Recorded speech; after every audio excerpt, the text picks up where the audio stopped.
नमस्कार दोस्तों, मैं आशीष एम ऑनलाइन क्लासेस से आपके बीच में उपस्थित हूं और आज की जो क्लास मैं स्टार्ट करने जा रहा हूं वह आपको बता दूं बुंदेलखंड विश्वविद्यालय द्वारा एग्जामिनेशन 2021 की जो परीक्षाएं संचालित हो रही हैं, चल रही हैं, उनसे संबंधित सभी महाविद्यालयों हेतु उपयोगी प्रश्न पत्र, मॉडल प्रश्न पत्र, मोस्ट प्रश्नों की श्रृंखला लेकर के उपस्थित हूँ, जिसमें आज का विषय लेकर के मैं उपस्थित हूँ सोशियोलॉजी अर्थात समाजशास्त्र का विषय देखें। और इसमें बहुत ही अच्छे और उम्दा तरीके के प्रश्न आपको मिलेंगे, जिसमें आप सभी लोग अच्छे से अच्छे नंबर वस्तुनिष्ठ प्रकार से पा पाएंगे, क्योंकि आपको पता होना चाहिए आपका पेपर ऑब्जेक्टिव हो रहा है जो कि OMR शीट पर हो रहा है। इसलिए विशेषतः ध्यान दें ऐसे प्रश्न पत्रों के लिए किस तरीके से हमें टेंडेंसी बनानी है। 60 प्रश्नों की श्रृंखला है और 60 प्रश्नों में आपको पासिंग मार्क चाहिए है, 22 प्लस चाहिए होंगे, तभी आप पास हो पाएंगे। और चलिए अब आप लोगों को मैं पहले नंबर के प्रश्न से जोड़ने से पूर्व आप लोगों को बता दूं कि हमारे प्लेटफार्म एम ऑनलाइन क्लासेस द्वारा आप ही लोगों के लिए मेहनत की जा रही है, जो कि निःशुल्क है। हमारी पूरी यूट्यूब टीम प्रतियोगी परीक्षाओं की तैयारी कराती है, लेकिन बच्चों की रिक्वेस्ट के बाद हमने विश्वविद्यालय की भी परीक्षा के लिए ऑब्जेक्टिव प्रश्न आप लोगों को प्रस्तुत किए हैं। और व्हाट इज़ सोशियोलॉजी से शुरुआत होती है। क्या है सोशियोलॉजी, आपके सामने यह युक्ति खड़ी हैं। और चलिए अब आपके पहले नंबर के प्रश्न में प्रवेश करते हैं। आपकी स्क्रीन पर साफ साफ देखा जा सकता है पहला नंबर प्रश्न क्या कह रहा है। ध्यान दें, आपको जवाब देना है, समय देना है, मेरे जवाब देने से पूर्व जवाब देना है। क्या कहता है, निर्धनता की अवधारणा का संबंध सापेक्ष रूप से वंचित रहने के तथ्य से है। उक्त कथन किसका है, किस महानुभाव का उक्त कथन है, यह आपको बताना है। आपकी स्क्रीन पर दिए गए हैं चारों ऑप्शन में से कौन सा उत्तर सही है। समय न गवाते हुए बहुत ही कम समय में जवाब देना है। योगेश अटल जी का यह वक्तव्य है, तथ्य है या ध्यान दें। निर्धनता की अवधारणा का संबंध सापेक्ष रूप से वंचित रहने के तथ्य से है, योगेश अटल जी का कथन है, यह पूर्णतः सत्य है। लीजिए अगले बिंदु की ओर बढ़ते हैं। दूसरा नंबर आपका प्रश्न क्या कहता है, ध्यान दें, आपकी स्क्रीन पर दिया गया है। निर्धनता की माप का क्या आधार है। निर्धनता की माप का क्या आधार, राष्ट्रीय आय, व्यक्तिगत आय, उपभोग का खर्च, इनमें से कोई नहीं। चारों ऑप्शन दिए गए हैं, चारों में से कौन सा सही है, तत्काल प्रभाव से जवाब देना है। दूसरे नंबर का आपको बता दें, जो भी भाई बहन जवाब दे रहे होंगे, राष्ट्रीय आय।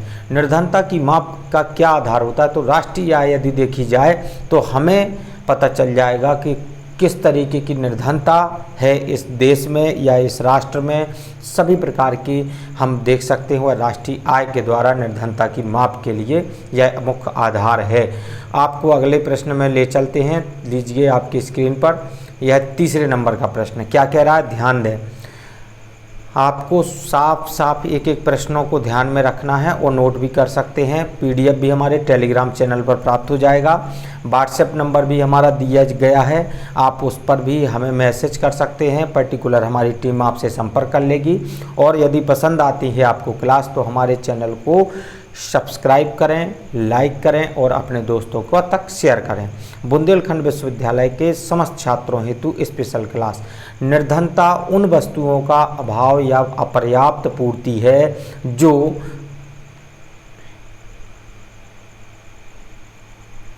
एक व्यक्ति तथा उसके आश्रितों को स्वस्थ एवं कर्मठ बनाए रखने के लिए आवश्यक है। किसकी परिभाषा है, पुनः सुन लें। निर्धनता उन वस्तुओं का अभाव या अपर्याप्त पूर्ति है जो एक व्यक्ति तथा उसके आश्रितों को स्वस्थ एवं कर्मठ बनाए रखने के लिए आवश्यक है। किसकी परिभाषा है, आपको बताना है। कार्ल मार्क्स की, मैकाइवर की, गिलेन एवं गिलेन की, गोडार्ड की। चारों ऑप्शन दिए गए हैं। तीसरे नंबर का प्रश्न है, जल्द से जल्द जवाब देना है। जो भी भाई बहन जवाब दे रहे हैं, गोडार्ड अर्थात डी पार्ट। आपका गोडार्ड सही है, डी पार्ट पूर्णतः सही है। चलिए अगले बिंदु की ओर बढ़ते हैं। अगला प्रश्न आपका, क्योंकि हमें समय ना गंवाना है, कम समय में ज़्यादा प्रश्न करने की कोशिश करना है। अगला प्रश्न दिया गया, भारत में सर्वाधिक निर्धनता वाला प्रदेश कौन सा है? उड़ीसा, बिहार, उत्तर प्रदेश, असम। बहुत ही आसान सा प्रश्न है, यह आपका लीजिए चौथे नंबर का प्रश्न है, तत्काल प्रभाव से जवाब दें। अधिकतर लोग जवाब दे दिए होंगे उड़ीसा। आपको पता होना चाहिए भारत में सर्वाधिक निर्धनता वाला प्रदेश जो है वह है उड़ीसा। इस जगहों पर कई एक कुरीतियाँ फैली हैं, कई प्रकार की समस्याएं हैं, जिनको आप लोग स्वयं जानते होंगे कि उड़ीसा बहुत सी चीज़ों के लिए प्रसिद्ध है। ये सब वहाँ की क्यों प्रसिद्धि है, वहाँ की आपको पता होगा कि युवतियों को अन्य प्रदेशों के युवक जो होते हैं, जो विवाहित नहीं होते हैं, उनको वह विवाहित करके वहाँ से एक मुद्रा के रूप में या एक समझौता के तौर पर लाते हैं। वही कारण है क्योंकि वहाँ की गरीब आबादी होने के कारण वहाँ के लोग वहाँ पर भरण पोषण करने में अक्षम होते हैं, इसलिए अन्य पूरे देश के कई प्रदेशों में इस जगह की युवतियाँ आती हैं, उन परिवारों की एक अपनी कर्मठता के द्वारा उस परिवार से जुड़ जाती हैं और इस तरीके की, इसीलिए क्योंकि वहाँ पर निर्धनता अधिक है इसलिए वह अन्य जगहों पर आना पसंद करते हैं। लीजिए चलिए अगले बिंदु पर 5वें नंबर प्रश्न आपकी स्क्रीन पर दिया गया। क्या कह रहा है? निम्नलिखित में से कौन सा कारण निर्धनता का नहीं है? निर्धनता का नहीं है खेती की पिछड़ी दशा, भिक्षावृत्ति, भाषाई संघर्ष या बेकारी। चारों ऑप्शन दिए गए हैं। 5वें नंबर का प्रश्न है, आपको जवाब देना है। यह है आपका भाषाई संघर्ष, इसका सही है। निम्नलिखित में से कौन सा कारण निर्धनता का नहीं है? तो भाषाई संघर्ष नहीं है, जबकि खेती की पिछड़ी दशा भी इसका कारण है, भिक्षावृत्ति या बेकारी, जबकि भाषाई संघर्ष इसमें कोई कारण नहीं है निर्धनता का। लीजिए अगला प्रश्न है, किसने निर्धनता का मुख्य कारण खाद्यान्न की तुलना में जनसंख्या की वृद्धि को माना है? आपको बताना चाहिए क्या कहा है, किसने निर्धनता का मुख्य कारण जो है खाद्यान्न की तुलना में जनसंख्या की वृद्धि को माना है? कार्ल मार्क्स ने, हेनरी जॉर्ज ने, बियर ने या माल्थस ने। चारों ऑप्शन दिए गए हैं। 6वें नंबर का प्रश्न है, जल्द से जल्द जवाब देना है। जो भी भाई बहन जवाब दे रहे हैं आशा करते हैं माल्थस पूर्णतः सही है, तो इसका डी पार्ट सही है 6वें नंबर का। लीजिए आपके 7वें नंबर के प्रश्न में प्रवेश करते हैं और आप लोग हमारे आंसर देने से पूर्व आशा करते हैं जवाब देते जा रहे होंगे और कमेंट बॉक्स में कमेंट करते जा रहे होंगे, कमेंट भर जाएंगे आप लोगों के प्रश्नों के उत्तरों के द्वारा। भारत में निर्धनता दूर करने के संदर्भ में राष्ट्रीयकरण की नीति कब लागू की गई? सन 1965 में, सन 1969 में, सन 1989 में, सन 1975 में।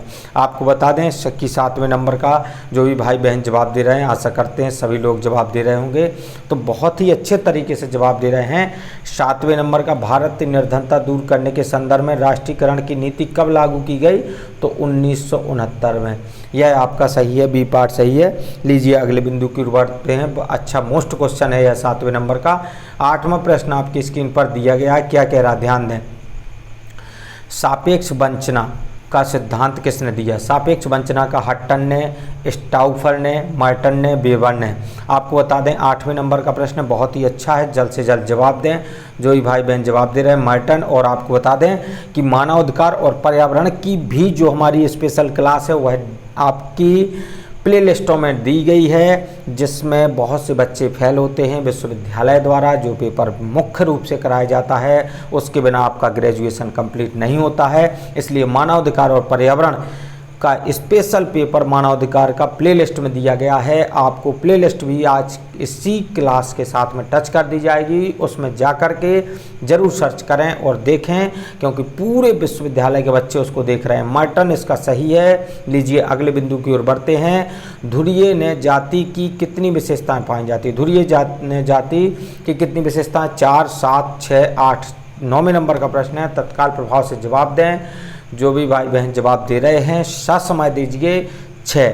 धुरीय जाति की कितनी विशेषताएं पाई जाती है? तो 6 विशेषताएं पाई जाती हैं। लीजिए अगले बिंदु की ओर बढ़ते हैं। अगला हमारा 10वें नंबर का प्रश्न आपकी स्क्रीन पर दिया गया। क्या कह रहा है? जाति का प्रजातीय सिद्धांत किसने दिया? जाति का जो प्रजातीय सिद्धांत है वह किसने दिया है? रिजले ने, मजूमदार ने, हट्टन ने, धुरीय ने। चारों ऑप्शन दिए गए हैं। 10वें नंबर का आप लोगों को जवाब देना है। जो भी भाई बहन जवाब दे रहे हैं रिजले ने, तो आपको बता दें जाति का प्रजातीय सिद्धांत जो दिया है वह रिजले ने दिया है, पूर्णतः सही है। और 11वें नंबर का बिंदु आपकी स्क्रीन पर दिया गया, क्या कह रहा है ध्यान दें। 11वें नंबर का जो बिंदु है क्या कह रहा है, वह है जाति का कौन सा अकार्य बाधक नहीं है। कौन सा कार्य बाधक नहीं है, सामाजिक सुधार में बाधक, सामाजिक न्याय में बाधक, आर्थिक विकास में बाधक, प्रजातांत्रिक। चारों ऑप्शन दिए गए हैं। 11वें नंबर का आपको जवाब देना है, बहुत ही महत्वपूर्ण है। 11वें नंबर का जो भी भाई बहन जवाब दे रहे हैं आपको बता दें कि यह इसका डी पार्ट अर्थात प्रजातांत्रिक ही सही है। बहुत बहुत बधाई आप लोग हमें मुझे आशा है कि आप सभी लोग बहुत ही अच्छे तरीके से उम्दा तरीके से जवाब दे रहे होंगे स्पीड में। प्रजातांत्रिक जाति का कौन सा कार्य नहीं है, तो प्रजातांत्रिक। सामाजिक सुधार में बाधक यह कार्य अकार्य यानी कि यह कार्य नहीं है। सामाजिक न्याय में बाधक यह एक कार्य नहीं है। आर्थिक विकास में बाधक यह भी एक कार्य नहीं है। जाति का कौन सा कार्य है, प्रजातांत्रिक कहा जाता है। तो ये चलिए बहुत ही अच्छा प्रश्न है। जाति का कौन सा प्रकार नहीं है, आपको बताना है। अब प्रकार नहीं है तो आपकी स्क्रीन पर बना हुआ है, आप लोग तत्काल प्रभाव से जवाब दें क्योंकि बहुत ही महत्वपूर्ण प्रश्नों की श्रृंखला चल रही है। जाति का कौन सा प्रकार नहीं है, सामाजिक सुरक्षा, सामाजिक असमानता, सामाजिक नियंत्रण या सहयोग और भ्रातृत्व। चारों ऑप्शन दिए गए हैं। 12वें नंबर का जो भाई बहन जवाब दे रहे हैं आपको बता दें सामाजिक असमानता। सामाजिक असमानता पूर्णतः सही है, बी पार्ट 12वें नंबर का। लीजिए आपकी स्क्रीन पर 13वें नंबर का भी क्वेश्चन दिख रहा है आपकी स्क्रीन पर साफ साफ। क्या कहा गया है, हिंदू सोशल ऑर्गेनाइजेशन पुस्तक के लेखक कौन है। द हिंदू सोशल ऑर्गेनाइजेशन पुस्तक के लेखक IB देसाई या PH प्रभु, MN श्रीनिवास या SC दुबे। चारों ऑप्शन दिए गए हैं। 13 नंबर का क्वेश्चन है, तत्काल प्रभाव से जवाब देना है। जो भी भाई बहन जवाब दे रहे हैं आशा करते हैं सही जवाब ही दे रहे होंगे। PH प्रभु ही सही है पूर्णतः। और लीजिए आपका 14 नंबर का क्वेश्चन आपकी स्क्रीन पर यह रहा। क्या कह रहा है, तत्काल प्रभाव से जवाब देते जाएं। 40 नंबर का कह रहा है जाति की कौन सी विशेषता नहीं है। जाति की कौन सी विशेषता नहीं है, संस्तरण या जन्म से जाति का निर्धारण, बहिर्विवाह है या भारतीय समाज का खंडनात्मक विभाजन। आपको बताना है जाति की कौन सी विशेषता नहीं है इनमें से, जबकि अन्य विशेषता हैं, एक विशेषता नहीं है। यह 14वें नंबर का प्रश्न है। तो आपको बता दें बहिर्विवाह है। बहिर्विवाह किसी भी जाति की विशेषता नहीं हो सकती है, जबकि जाति में यह संस्तरण या जाति से जन्म का निर्धारण या भारतीय समाज का खंडनात्मक विभाजन, ये सभी चीज़ें देखी जा सकती हैं। लेकिन जाति को जोड़ करके उसकी विशेषता के तौर पर कहा जाए तो बहिर्विवाह नहीं है, यह पूर्णतः सही है। लीजिए आपका अगला प्रश्न लीजिए 15वें नंबर का। जब एक वर्ग लगभग निश्चित रूप से अनुवांशिक हो जाता है तब जाति कह सकते हैं। यह कथन किस समाजशास्त्री का है, केतकर का, CH कुले का, डेविस का, मैकाइवर का। आपकी स्क्रीन पर बने हुए हैं। 15वें नंबर का प्रश्न है, तत्काल प्रभाव से जवाब दें। आशा करते हैं सभी लोग जवाब दे चुके होंगे। CH कुले, जब एक वर्ग लगभग निश्चित रूप से अनुवांशिक हो जाता है तब हम उसे एक जाति कह सकते हैं। यह कथन किस समाजशास्त्री का है, तो CH कुले साहब का है, पूर्णतः सही है आपका 15वें नंबर का। 15वें नंबर का जो भाई बहन जवाब दे रहे हैं बी पार्ट सही है। अगला प्रश्न आपकी स्क्रीन पर यह रहा 16वें नंबर का। जाति एक अंतर्विवाही समूह है। जाति एक अंतर्विवाही समूह है जिसका आधार है वर्ण, आर्थिक स्थिति, जन्म, सही, उपर्युक्त सभी। यह आपका 16वें नंबर का प्रश्न है। तत्काल प्रभाव से जवाब दें। जो भी भाई बहन जवाब दे रहे हैं आशा करते हैं इसका सी पार्ट सही है, जन्म। जाति एक अंतर्विवाही समूह है जिसका आधार है जन्म। यह बहुत ही अच्छा प्रश्न है और मोस्ट है 16वें नंबर का। तत्काल प्रभाव से जवाब देते जाएं। 17वें नंबर का दिया गया है परंपरागत सिद्धांत के अनुसार जाति की उत्पत्ति हुई व्यवसाय के कारण, वर्ण से, ब्रह्म से या धर्म के कारण। 17वें नंबर का प्रश्न कहता है तो आपको बता दें वर्ण से इसकी जो उत्पत्ति हुई है यह आपको बता दें यह वर्ण से हुई है। परंपरागत सिद्धांत के अनुसार यदि जाति की उत्पत्ति हुई है तो वर्ण से हुई है। वर्ण इसका राइट आंसर है। और चलिए 80 नंबर में प्रवेश करते हैं। यह क्वेश्चन आपका दिया गया है, क्या कह रहा है, जवाब बहुत ही स्पीड में देना है। अंग्रेजी कहा गया है कि अंग्रेजी शब्द कास्ट की उत्पत्ति कास्टा से हुई है। कास्टा निम्न में से किस भाषा का शब्द है? लैटिन का, ग्रीक का, पुर्तगाली, फ्रेंच। वेरी मोस्ट क्वेश्चन है 18वें नंबर का। यह आपको बता दें वेरी मोस्ट क्वेश्चन है, इसको नोट डाउन जरूर कर लें, यह क्वेश्चन आने की पूर्ण संभावना है। 18वें नंबर का जो भी भाई बहन जवाब दे रहे हैं तो पुर्तगाली। अंग्रेजी शब्द कास्ट की उत्पत्ति कास्टा से हुई है। कास्टा निम्न में से किस भाषा का शब्द है? तो पुर्तगाली का शब्द है, यह पूर्णतः सही है। 18वें नंबर का सी पार्ट। चलिए बहुत बहुत बधाई। लीजिए आपको अगला प्रश्न प्रवेश करवाते हूँ। 19वें नंबर का क्या कहा है? जाति की सदस्यता है प्रदत्त, बाध्य, अर्जित और ऐच्छिक। चारों ऑप्शन दिए गए। जाति की सदस्यता है आपको बताना है। 19वें नंबर का जो भी भाई बहन जवाब दे रहे हैं प्रदत्त। पहले से जाति की सदस्यता जो मिलती है प्रदत्त होती है। जन्म से ही हमें पता चलता है कि हम किस जाति से संबंधित हैं, ऐसा सदस्यता, ना कि ऐसा है कि कोई अर्जित की जाति है या कोई बाध्य है इसके लिए करने के लिए या ऐच्छिक है। इसमें प्रदत्त होती है, पहले से मिल जाती है, इंसान उसमें जीवन यापन भी कर सकता है और प्रदत्त होती है या पूर्व से ही। 19वें नंबर का ए पार्ट सही है। लीजिए आपकी स्क्रीन पर 20वें नंबर का प्रश्न प्रवेश कर रहा है। जल्द से जल्द आपके प्रश्नों की श्रृंखला समाप्त होगी। जवाब देते जाएं, स्पीड में जवाब देते जाएं और लाइक ज़रूर करें दोस्तों। यदि आपको हमारी मेहनत अच्छी लग रही है, पसंद आती है तो आप लाइक करें, अपने दोस्तों को भी शेयर करें और चैनल को भी सब्सक्राइब करें। और यदि PDF आपको प्राप्त करना है तो हमारे व्हाट्सएप नंबर पर या टेलीग्राम चैनल को भी ज्वाइन कर लें, उसमें आपको मिलता रहेगा। निःशुल्क है ये सब चीज़ें।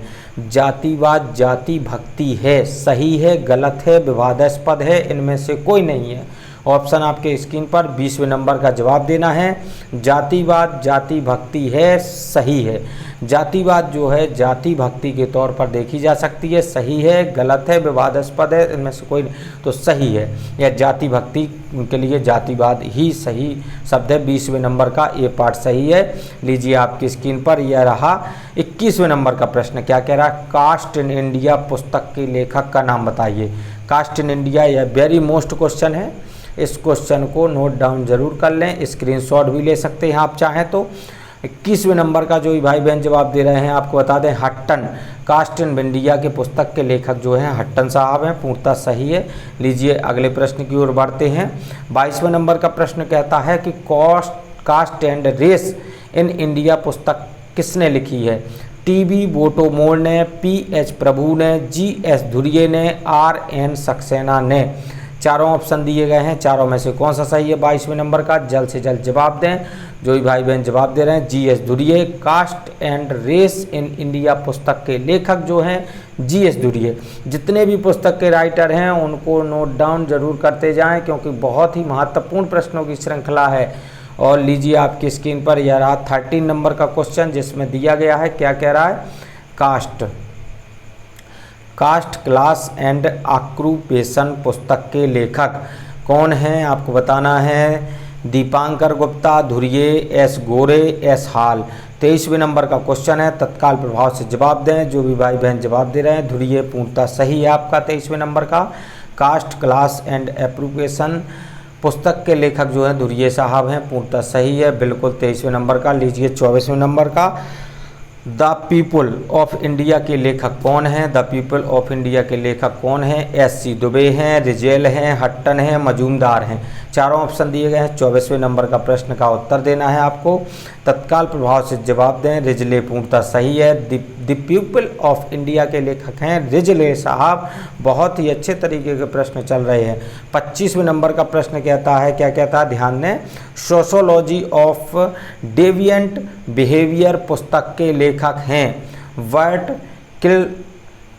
किलनार्ड, बेकर, राम आहूजा।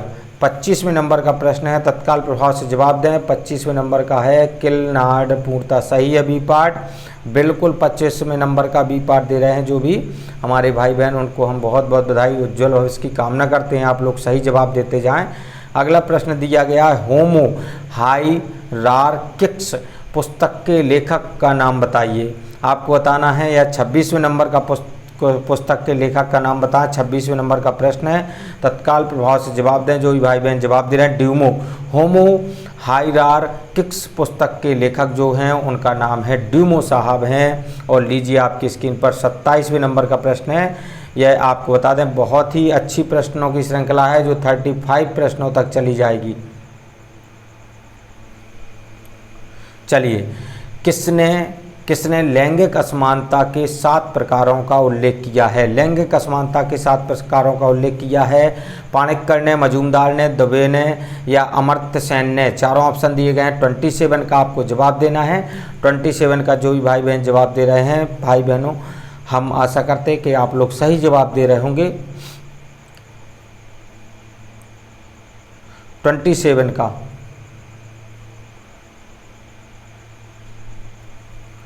26 का आपका ड्यूमो था और 27 का आपका जो उत्तर है वह सही है आपका। बहुत ही अच्छे तरीके से जवाब दे रहे हैं अमर्त्य सेन।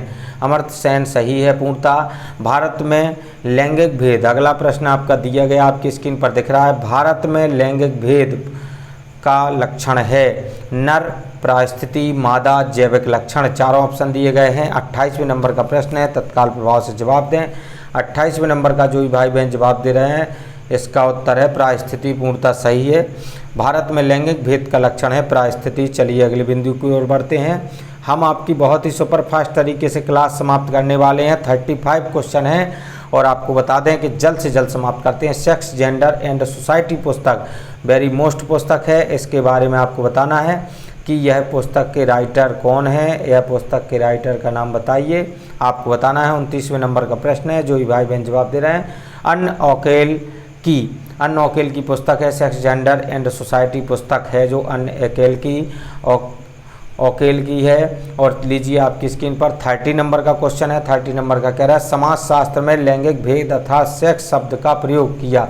किसने किया है? मार्टेंडल ने, टेंडेल ने, अन्न ओकेले ने, हट्टन ने या बीबर ने। चारों ऑप्शन दिए गए हैं। 30 नंबर का क्वेश्चन है, जो भी भाई बहन जवाब दे रहे हैं आपको बता दें अन्न ओकेल ने। यह पूर्णतः सही है आपका बी पार्ट। लीजिए आपकी स्क्रीन पर 31 नंबर का क्वेश्चन है, समाज में लैंगिक विषमता के कितने आधार हैं? समाज में लैंगिक विषमता के कितने आधार हैं? 31वें नंबर का जो भी भाई बहन जवाब दे रहे हैं आपको बता दें 2। समाज में लैंगिक विषमता के कितने आधार हैं? तो 2 ही। चलिए 2 उत्तर सही है। तो 31वें नंबर का बी पार्ट दे रहे हैं। स्पीड में जवाब देते जाएं आप लोग भी, जिससे कि आप लोगों की यह एक रिवीजन क्लास है। रिवीजन के तौर पर देखी जा सकती है। लैंगिक असमानता के सिद्धांत हैं उदारवादी, मार्क्सवादी, उग्र एवं उन्मूलनवादी। उपर्युक्त सभी वेरी मोस्ट क्वेश्चन है, इसको ध्यान कर लें, नोट डाउन कर लें। तो आपको वेरी मोस्ट भी बता रहे हैं। लैंगिक असमानता के सिद्धांत है, आपको बताना है। 32 नंबर का क्वेश्चन है, जल्द से जल्द जवाब दें। 32 का जो भाई बहन जवाब दे रहा है उपर्युक्त सभी लैंगिक असमानता के सिद्धांत है। उपर्युक्त सभी डी पार्ट सही है। 32वें नंबर का प्रश्न कंप्लीट हुआ। लीजिए 33 नंबर का क्वेश्चन है, आपकी स्क्रीन पर दिया गया। विकलांगता अधिनियम कब पारित हुआ? 1998, 1996, 1995, 1997। 33 नंबर का क्वेश्चन है, जल्द से जल्द जवाब दें। विकलांगता अधिनियम कब पारित हुआ? तो 1995। 33 नंबर 1995 में सी पार्ट विकलांगता अधिनियम। चलिए अगला बिंदु कहते हैं। अगला 34वां नंबर क्या कह रहा है, ध्यान दें। किसके अनुसार समाजीकरण लैंगिक असमानता का कारण है?